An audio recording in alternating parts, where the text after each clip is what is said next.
We just want to highlight one or two outcomes which you'll see as being significantly different to the way things are right now, or will be an unexpected outcome for nations which are surrounding Jerusalem.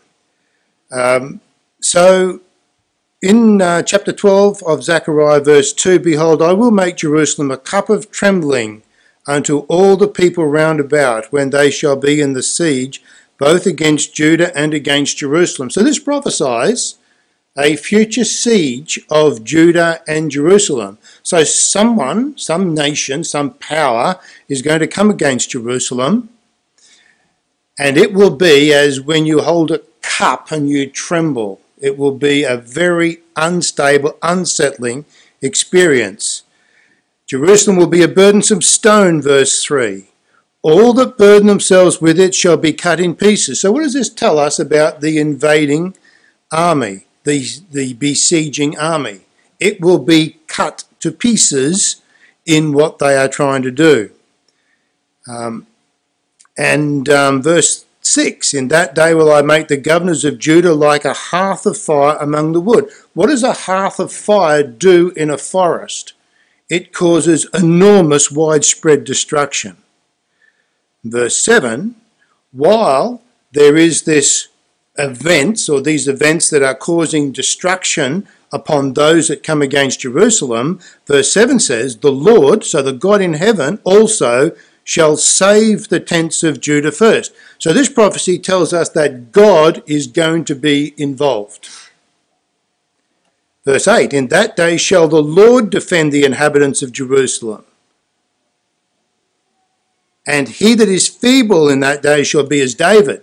So the weak ones in that day, when God is involved in defending the people, will be like David, a household name for when he fought against Goliath and other of Israel's enemies. They're the weak ones, and the strong ones, well, they shall be as God. So who wants to come against a force like that? And of course, there's going to be, at the end of the chapter, a change in the nation of Israel. There's going to be a change of attitude from one which is quite ungodly at the moment and actually proud of their ungodliness to a very humble and God-centered people. So Israel is going to be changed. And the subjects of the prophecy about Saudi Arabia and Iran all relate to the events that are summarised for us in that chapter. Now, Saudi Arabia is a country, a very large country, and as we can see on the map there, it has a number of borders there. It borders the Red Sea over here on the west, the Kingdom of Jordan and Iraq on the north, the Persian Gulf on the east, the United Arab Emirates, Oman and Yemen. So it's quite unique in that it has a coastline both on the Red Sea and on the Persian Gulf. A very large country, very dry country, and one which is going to be very significant in the future. The Bible actually prophesies about the future of Saudi Arabia. But Saudi Arabia is a 21st century name. We will not find that name in the Bible. Similarly, Iran, which, as you can see from this map, is a neighbour across the Persian Gulf there from Saudi Arabia. Iran is bordered by the Caspian Sea in the north, Iraq on the west, and some other stand countries there on the northeast and eastern side. It too is very significant in Israel's history, and we will see it is going to play a major part, admittedly in confederation with others, a major part in the future in events related to that chapter that we have looked at tonight. Now, just as a little bit of breadth of background, in Iran, that one of the subjects for tonight, that's the place where Esther lived, and the record of the book of Esther in the Bible is found. And Shushan the palace was approximately where that red dot is on the map you see there on the far western side of the country of Iran. Abraham, he lived in Ur of the Chaldees, not in Iran or Saudi Arabia, but in fact in Iraq, at the towards the southern end of Iraq, but just next door to Iran and Saudi Arabia. And when Solomon was visited by the Queen of Sheba, it is most likely that she came from this southern area of Saudi Arabia up to Jerusalem to learn of the wisdom of Solomon. So these events and these things all happen to people in and around this area of Iran, Iraq and Saudi Arabia. Now Saudi Arabia and Iran have common elements and very contrasting elements at the same time.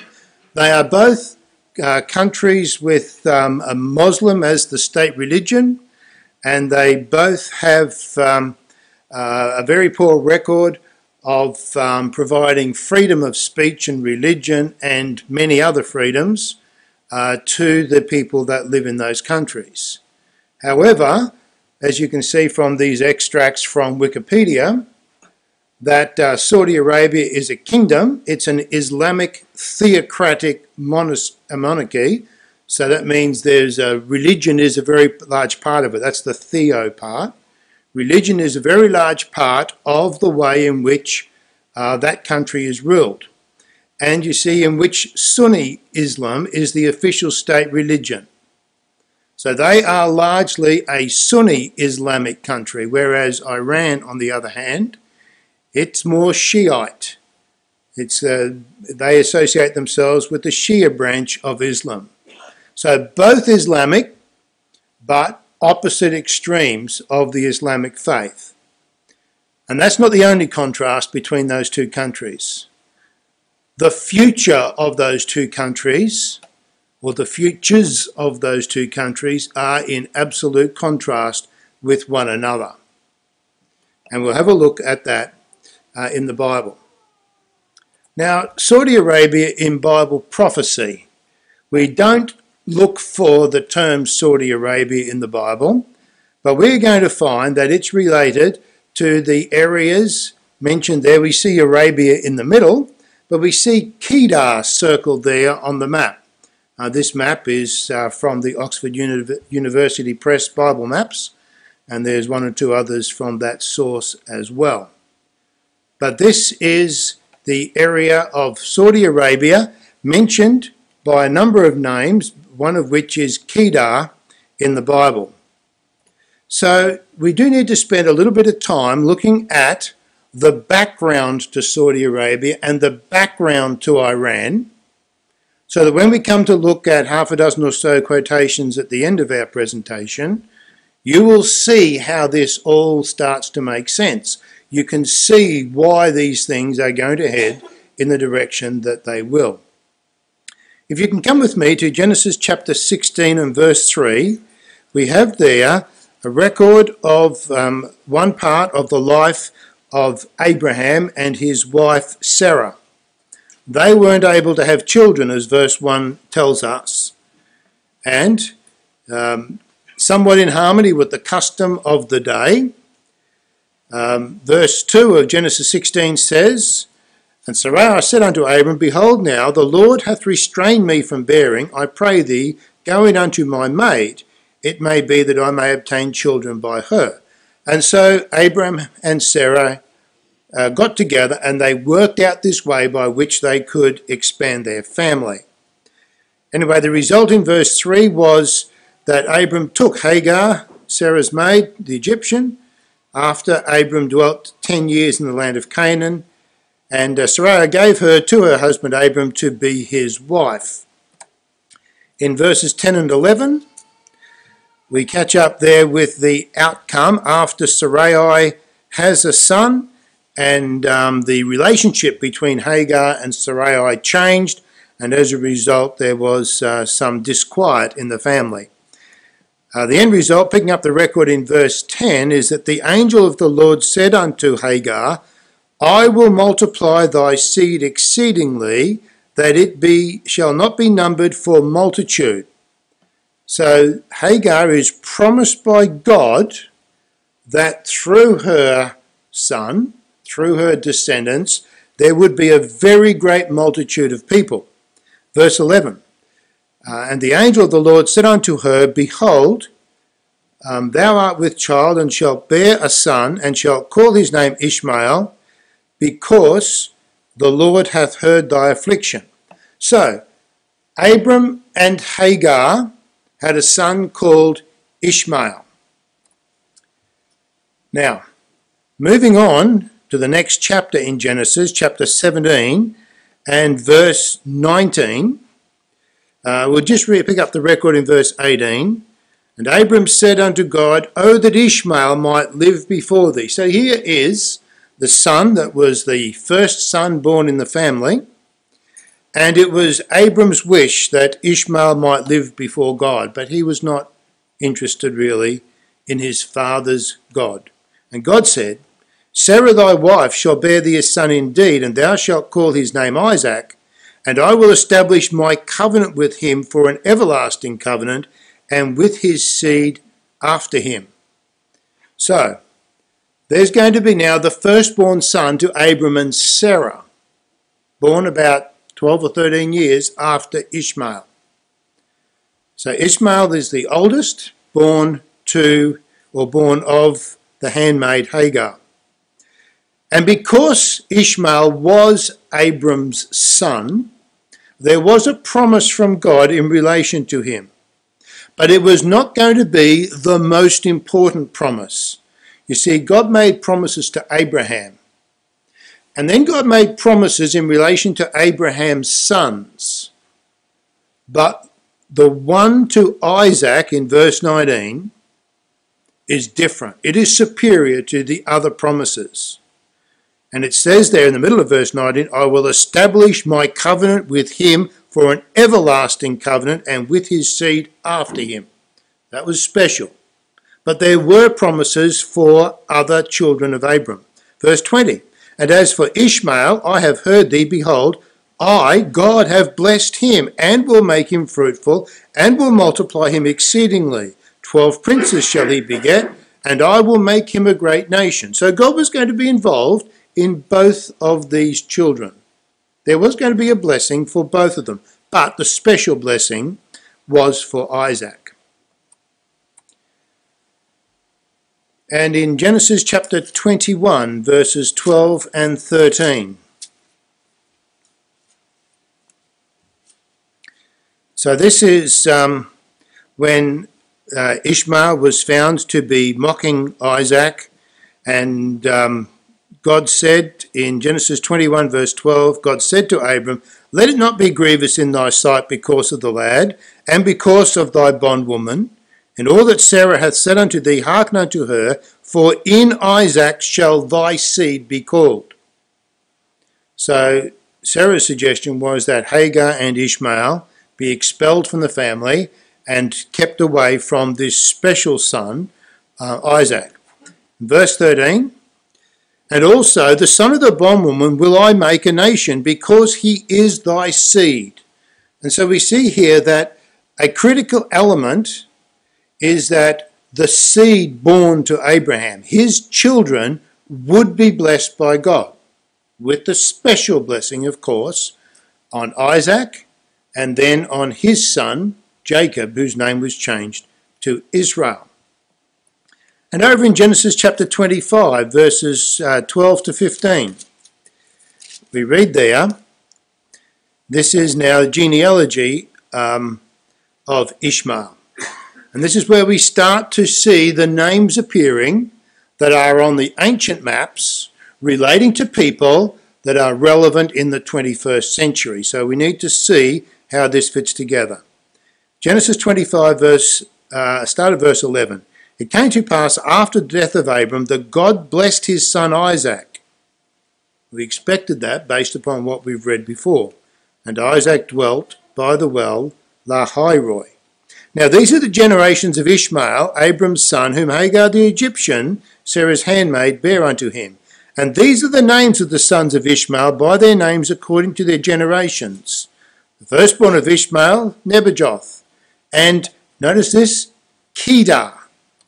And you'll see that on a map of Saudi Arabia in the the Oxford Bible Atlas, we see Kedar mentioned there in the country of Saudi Arabia. And Adbeel and Mibsam and Mishma and Juma and Massa, Hadar and Timah.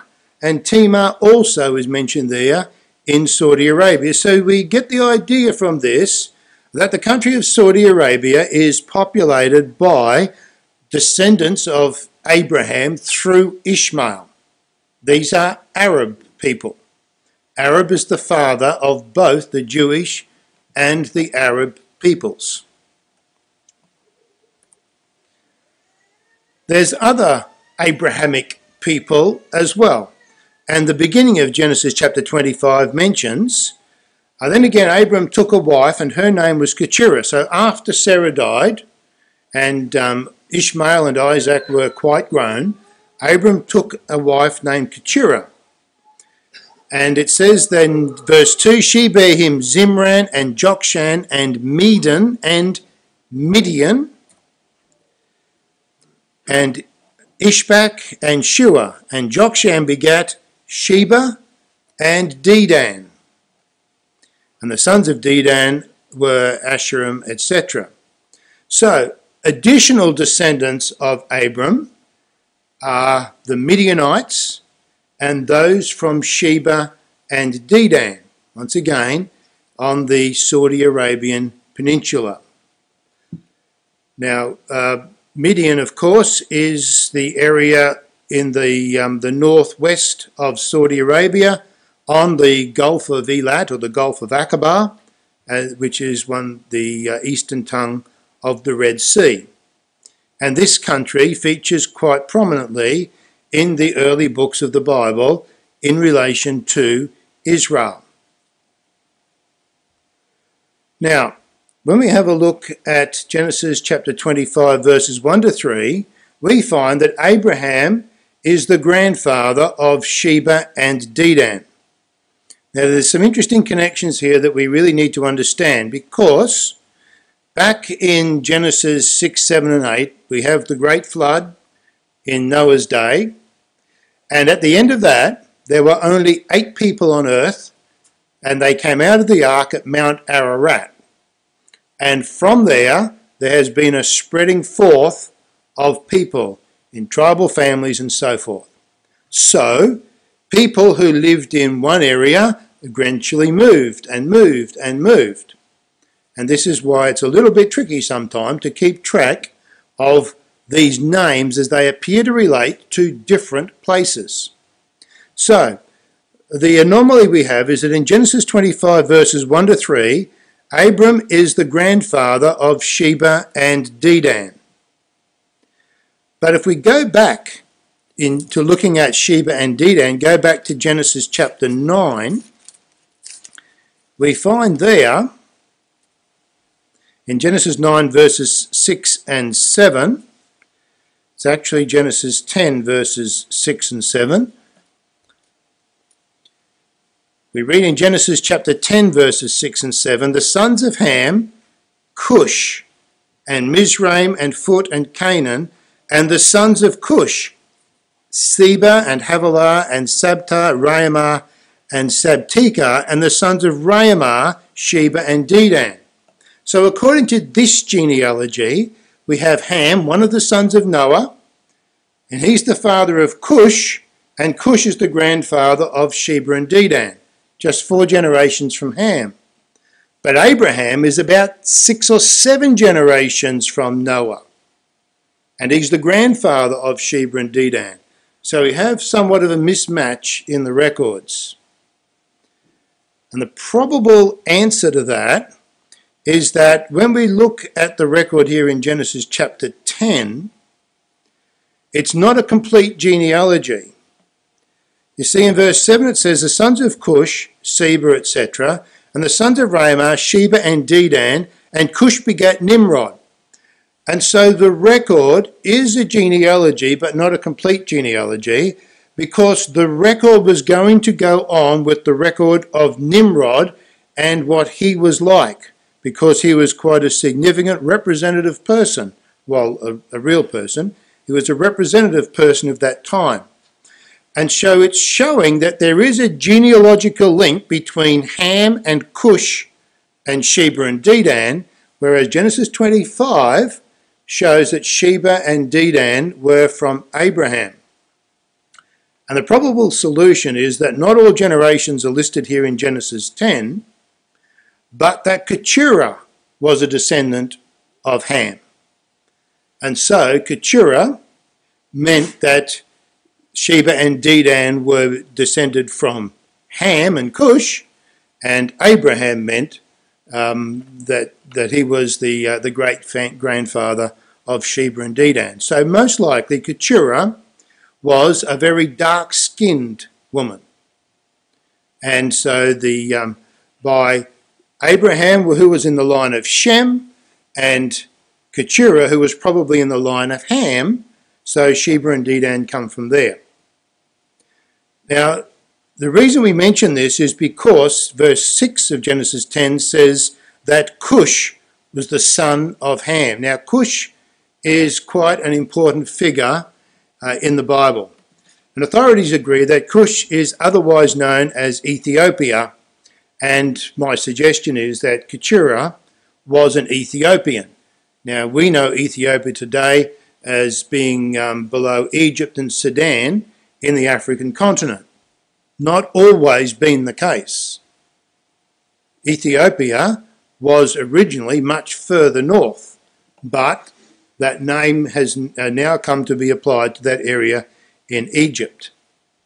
We want to follow this through because there is some relevance to it in relation to Sheba and Dedan. If we come to Numbers chapter 12 and verse 1, we see that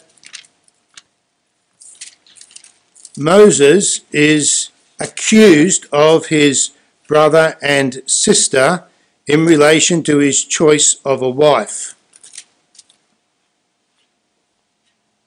In Numbers chapter 12 and verse 1, Miriam and Aaron spake against Moses because of the Ethiopian woman whom he had married. And if you have a margin in your Bible, you'll see that there's a alternative to Ethiopian, and that is a Cushite woman. So that tells us that Moses' wife was descended from Ham, not from Shem.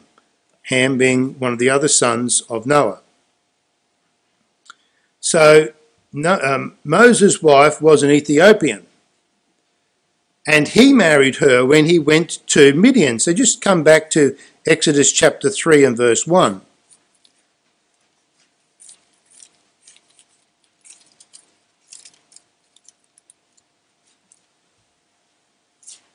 In Exodus 3 verse 1, when Moses is exiled from Egypt, it says, Now Moses kept the flock of Jethro, his father-in-law, the priest of Midian. Now we saw Midian was on the eastern side of that eastern tongue of the Red Sea, called the Gulf of Elat or the Gulf of Aqaba. But Moses kept the sheep of Jethro, his father-in-law, the priest of Midian, and he led the flock to the back side of the desert and came to the mountain of God, even to Horeb. Now Horeb is at the bottom of the V, or near the bottom of the V of the Sinai Peninsula. So this gives us an indication that we know where Moses went. And there he married an Ethiopian. But before this time, back in Genesis chapter 2, when we have a description of the Garden of Eden and the rivers that watered it, back in Genesis chapter 2 verse 10, it says there a river went out of Eden to water the garden, and from thence it was parted and came into four heads.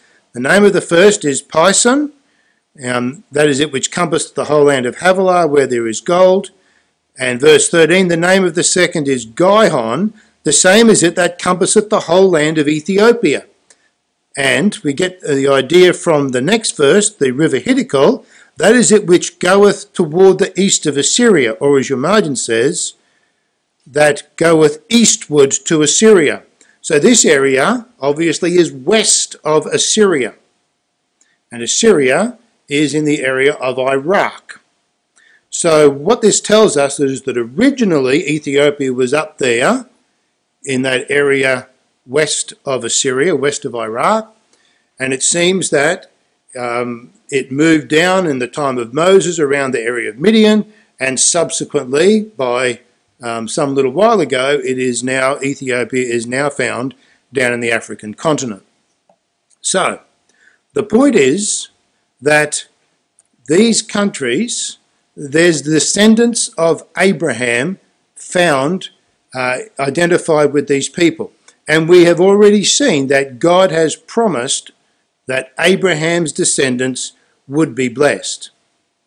So Sheba and Dedan are Abraham's descendants, and so their final outcome is going to be somewhat similar to Saudi Arabia's, which is also a country descended from Abraham.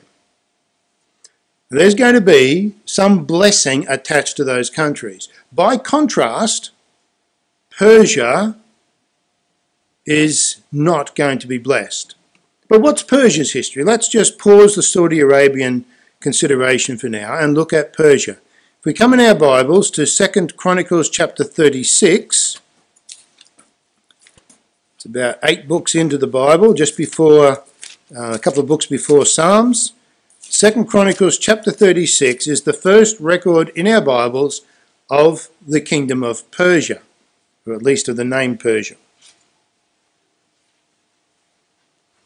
In 2 Chronicles chapter 36 and verse 20, we read there, "And them that had escaped from the sword carried he away to Babylon, where they were servants to him and his sons until the reign of the king of Persia." So this is talking about God's judgments upon the nation of Israel, or the kingdom of Judah as it then was constituted, because of their idolatry. And they were taken away to Babylon, which we see there on the, thanks to Google Maps, we see that Babylon there is approximately in the geographical centre of Iraq. Iraq is the western side of Iran. So this is where the king of Persia is first mentioned. And we read about how God views the king of Persia and the symbology of him at this point in time. This is like 500 BC we're talking about, not current times. 500, 2,500 years ago, this is the state with Persia. So 2 Chronicles chapter 36 verse 22, "Now in the first year of Cyrus king of Persia, that the word of the Lord spoken by the mouth of Jeremiah might be accomplished." So there was divine prophecies through God's prophet Jeremiah about this Cyrus king of Persia. "The Lord stirred up the spirit of Cyrus king of Persia, that he made a proclamation throughout all his kingdom and put it also in writing." So this king of Persia, the king of the empire, one of the world empires of biblical times, this king directed his attention to the nation of Israel. He made a proclamation throughout all his kingdom and put it in writing. So what was the attitude of this king of Persia 2,500 years ago? Verse 23, "Thus saith Cyrus king of Persia, all the kingdoms of the earth hath the Lord God of heaven given me." Whose God is this? The Lord God of heaven. This is Abraham's God. This is Israel's God. It's Daniel's God. This is the God of Israel, and this king of Persia is acknowledging Israel's God working in his life and having an impact upon his success. "All the kingdoms of the earth hath the Lord God of heaven given me, and he hath charged me to build him an house in Jerusalem, which is in Judah." So now we have a charge that this king of Persia, Cyrus, sees that God has given him a charge to build a temple to the Jewish God in Jerusalem. Verse 23 continues, "Who is there among you of all his people? The Lord his God be with him, and let him go up." So he was encouraging Jews to return to their land, to inhabit their land, to occupy their land, and to build a temple to their God. That was the attitude of the king of Persia 2,500 years ago. And it goes on. We come over a couple of pages to further on in our Bibles to Ezra chapter 6, verses 7 to 10. And we see here, Ezra 6, verse 1, then Darius the king made a decree, and we can read through all that, but just for tonight, we'll just start at verse 7. Let the work of this house of God alone. So there were some who didn't want Israelites to return back to their land, the Jews to return back and build the temple to their God. But this king of Persia says, let the work of this house of God alone. Let the governor of the Jews and the elders of the Jews build this house of God in his place, in Jerusalem. Moreover, I make a decree that what ye shall do to the elders of the Jews for the building of this house of God, that of the king's goods, even of the tribute beyond the river, forthwith expenses be given unto these men, that they be not hindered. So this king financed the construction of this temple to Israel's God. Verse 9, and that which they have need of, both young bullocks and rams and lambs, for the burnt offerings of the God of heaven, wheat, salt, wine, and oil, according to the appointment of the priests that are at Jerusalem, let it be given them day by day without fail. So he also contributed to the offerings to Israel's God in the temple that they were going to construct in Jerusalem. Verse 11, also I make a decree that whosoever shall alter this word, let timber be pulled down from his house, and being set up, let him be hanged thereon, and let his house be made a dunghill for this. So there was punishment to be applied to anyone who inhibited this work. That is the attitude of Persia to Israel 2,500 years ago. What's it like now? I think this is 3 days old. And we have at this ynetnews.com site an opinion by Arab news writers. I'll just zoom in on a part of it. Israel or Iran? Iran is the modern name for Persia. Who's the Arab world's real enemy? And so what the Arab commentators are saying, we have Israel on the one hand, we have Iran on the other hand. Now, the Arabs and Iran share worship of Islam and Allah and the Quran and so forth. And they are looking at Israel and Iran and saying, well, one of these is a real enemy. Which is it? The Arabs are putting a separation between Israel and Iran. Analysis. Israeli-Iranian conflict in Syria is seen by Arab press as beginning the first war between Israelis and Persians. Many Arab commentators avoid condemning Israel, saying Islamic Republic, that's Iran, is on the brink of economic collapse. The recent Israeli-Iranian conflict in Syria has been described by the Arab press as the beginning of the first war in which Israel isn't fighting against Arabs, but rather against Persians. So you see, the Arabs see them as not identifying with Iran or Persia.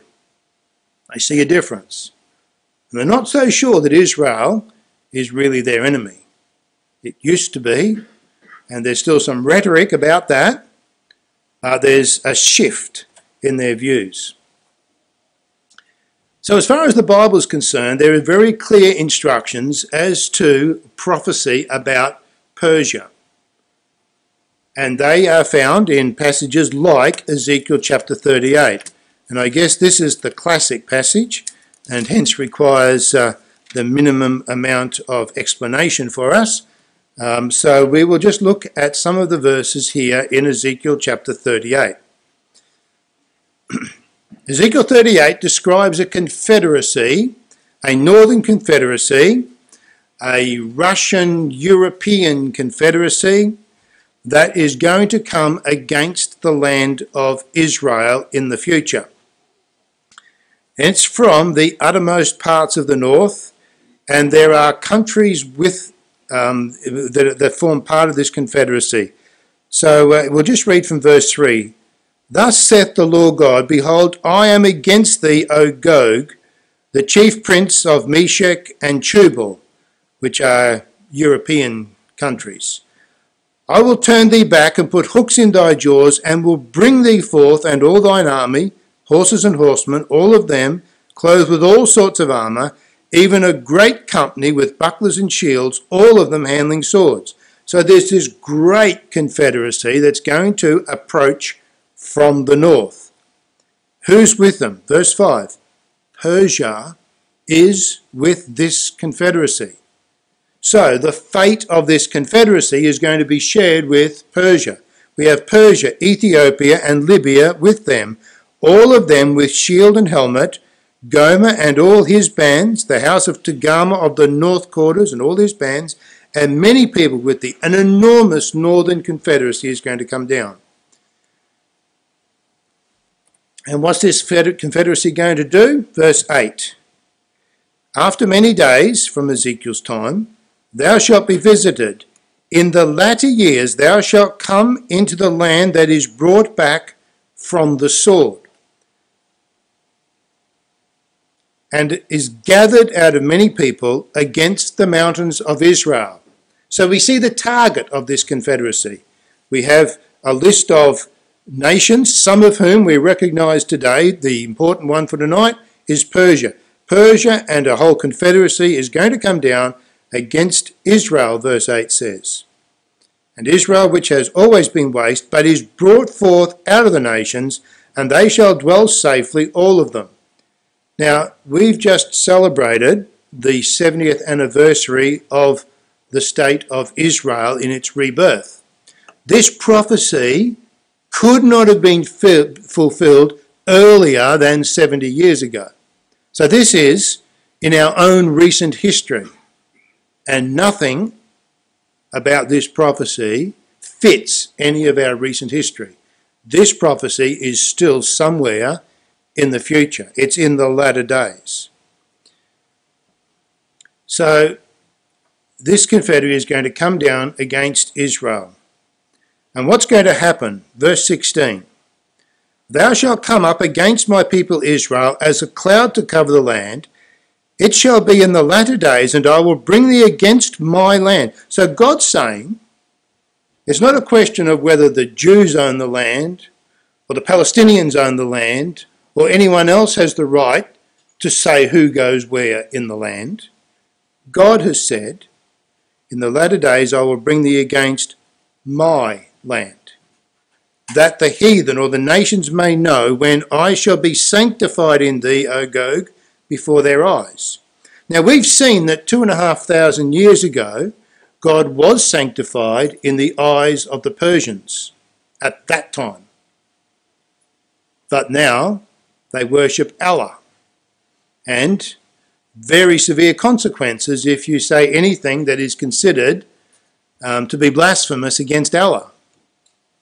But there's going to come a time, like in the past, when Persia is going to be part of a group that will see that God is going to be sanctified in them. Continuing on in verse 22. Verse 22. I will plead against him with pestilence. That's with this, against this northern invader. This is what they're going to experience. God is going to send upon them pestilence and blood, and I will rain upon them and upon all his bands and upon the many people that are with him, an overflowing rain and great hailstones, fire and brimstone.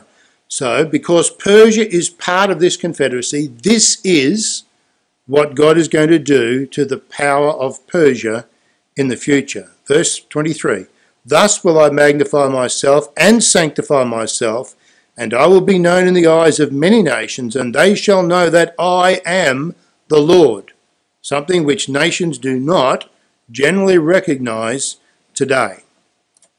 Chapter 39, verse 2. I will turn thee back and leave but the sixth part of thee, so 5/6 of the power destroyed. And I will cause thee to come up from the north parts and will bring thee upon the mountains of Israel. And I will smite thy bow out of thy left hand and will cause thine arrows to fall out of thy right hand. Thou shalt fall upon the mountains of Israel. This is Bible prophecy about Iran. This is what is in their future. Thou and thy bands, which is what includes Persia, and the people that is with thee, I will give thee unto the ravenous birds of every sort, and to the beasts of the field to be devoured. Thou shalt fall upon the open field, for I have spoken it, saith the Lord God. So there is the divine decree about the outcome for Persia and those other countries with whom they are confederate. But what about Saudi Arabia? For Saudi Arabia, it is very different. The outcome for them is one which is the result of the blessing that God was going to bring upon the people of Israel. Now come across with me towards the end of the Old Testament to Habakkuk chapter 1.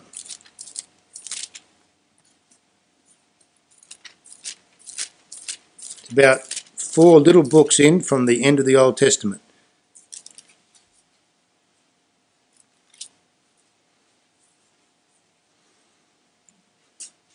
Now, we saw from the end of 2 Chronicles that the Babylonians were used by God to bring punishment upon the wicked kingdom of Judah. And that's the context, which is mentioned again in Habakkuk chapter 1. We'll just read verses 5 and 6. Behold ye among the heathen, and regard and wonder marvellously, for I will work a work in your days, which ye will not believe, though it was told you. For lo, I raise up the Chaldeans, they are the Babylonians, that bitter and hasty nation, which shall march through the breadth of the land to possess the dwelling places that are not theirs. So this is the context of divine judgment upon Israel for their wickedness at the hand of the Chaldeans, the Babylonians. But this prophecy sweeps way forward from that into the future. Because you see, for example, Habakkuk chapter 2 verse 14. For the earth shall be filled with the knowledge of the glory of the Lord as the waters cover the sea.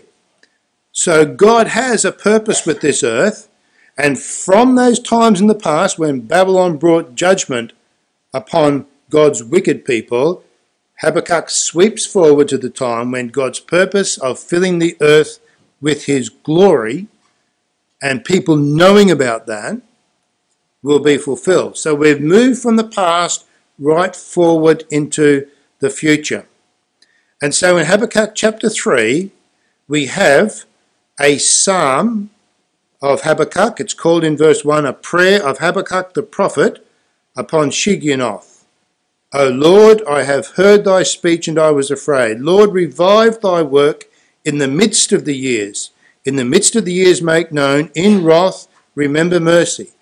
And Ezekiel 38 said that there was going to come a time when God would get involved. He would be seen and known and sanctified. Verse 3 says, God came from Teman, and the Holy One from Mount Paran. Now let's see if we can find those maps. And that's not the one we want.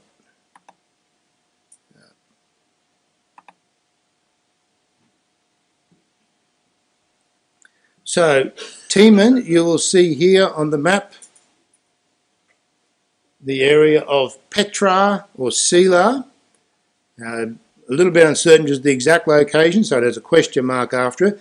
But you see there, it is just on the eastern side of the line from the Dead Sea down to the Persian Gulf.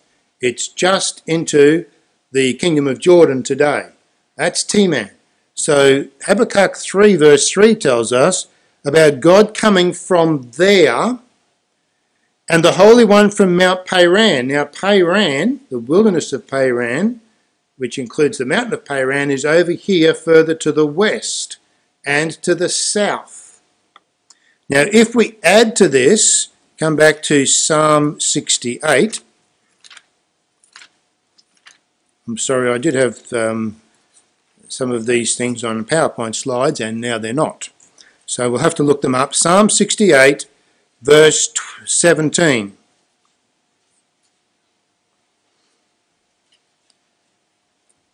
Psalm 68, verse 17 says, the chariots of God, so this is a group representing God moving. That's what chariots represent. The chariots of God are 20,000, even thousands of angels. The Lord is among them, as in Sinai, in the holy place. What that's talking about is the movement of the representatives of God in chariots from Sinai through to the holy place. Now, Cyrus, king of Persia, told the Jews to go back and rebuild the holy place in Jerusalem.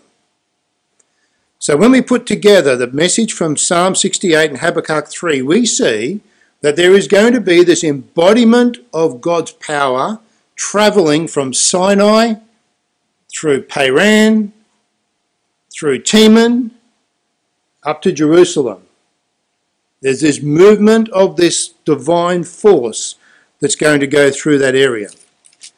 The next few verses tell us the outcome of that. There's going to be, and initially at the end of verse 4, a hiding of his power. So there's going to be a restraining from the manifestation of divine power initially. But then there's going to be pestilence and burning coals, reminiscent of the sorts of things mentioned in Ezekiel 38. But the outcome from this is going to be a little different. Well, similar outcome, but not the mass destruction. But there's going to be a conversion of people who feel the divine power shown upon them. Because it talks there in verse 7 of the effect of this on the tents of Cush. That's why we went back to those passages earlier. The tents of Cush. And let's see if we can find this other map. I think, no, we don't. Not sure where that map is. The tents of Cush are over there in the far northwestern area of Saudi Arabia. The curtains and the curtains of the land of Midian, we saw that was on the eastern side of the Gulf of Aqaba in northwestern Saudi Arabia. So there is going to be this conversion, this pressure upon them, that they are going to feel the need to change their views. That's what it's talking about. Now, how can we prove that? We'll come across in our conclusion to three passages from Isaiah. First of all, Isaiah chapter 21.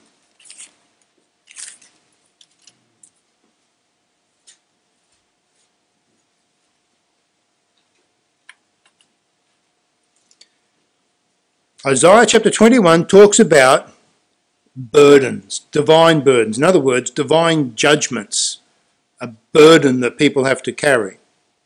And the first one is somewhat cryptic, Isaiah 21 verse 1, the burden of the desert of the sea.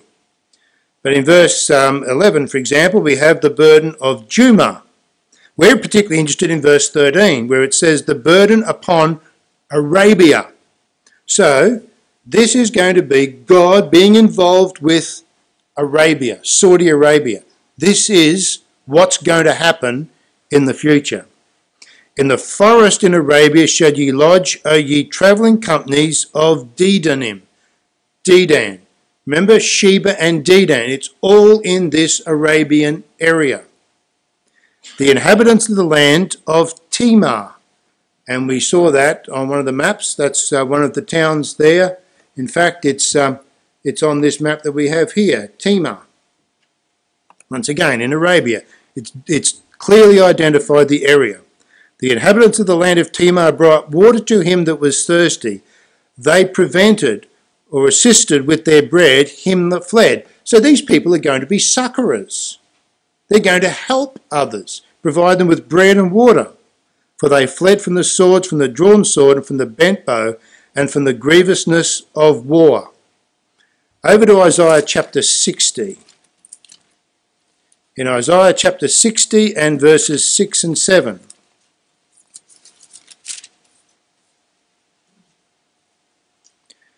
We see from verse 1 that this is a time when God's glory is recognised. Arise, shine, for thy light is come, and the glory of the Lord is risen upon thee. For behold, the darkness shall cover the earth, and gross darkness the people. But the Lord shall arise upon thee, and his glory shall be seen upon thee. This is a prophecy of the time when God's glory shall be seen. And how is that going to be manifested? Verse 3, the Gentiles shall come to thy light, and kings to the brightness of thy rising. So that tells us that Gentiles will have an attitude towards the God of Israel that Cyrus the Persian once had 2,500 years ago. Let's see how this applies now to the Arabs and to Saudi Arabia. Verse 6, the multitude of camels shall cover thee, the dromedaries of Midian and Ephah, all they from Sheba shall come. They shall bring gold and incense, and they shall show forth the praises of the Lord. So when we put these prophecies together, we find that there's going to be a divine force that moves up from Sinai. It's going to come across over into the Arabian area. They're going to feel the pressure of that, and this tells us that they are going to be converted.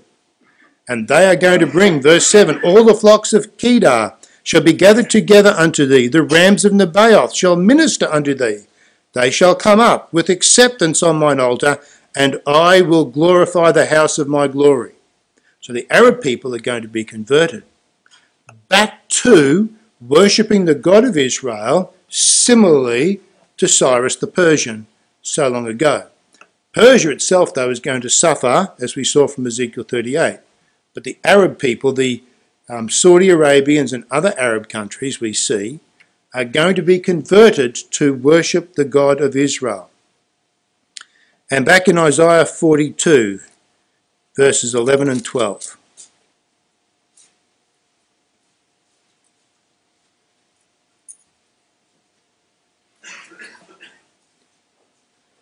Now, just looking at the map on the screen here, we see where Kedar is on the Arabian Peninsula, up towards the north. Isaiah 42, verses 11 and 12. Let the wilderness and the cities thereof lift up their voice, the villages that Kedar doth inhabit. Let the inhabitants of the rocks sing. Let them shout upon the top of the mountains. Let them give glory unto the Lord and declare his praise in the islands. And so while at the moment, ladies and gentlemen, it may seem very unlikely that the Arab nations will change their attitude towards Israel and the God of Israel to this extent, the Bible prophecy tells us that it is going to happen. There is coming a time when God's glory will be known throughout all the earth. When those things that we looked at the beginning of our address in Zechariah chapter 12 will be fulfilled. And different nations will respond differently to the call to come and accept Israel's God. It's a little bit like ourselves on an individual basis. The gospel message, the call that Christ sent out through the earth when he preached throughout his ministry is recorded for us in the gospel records.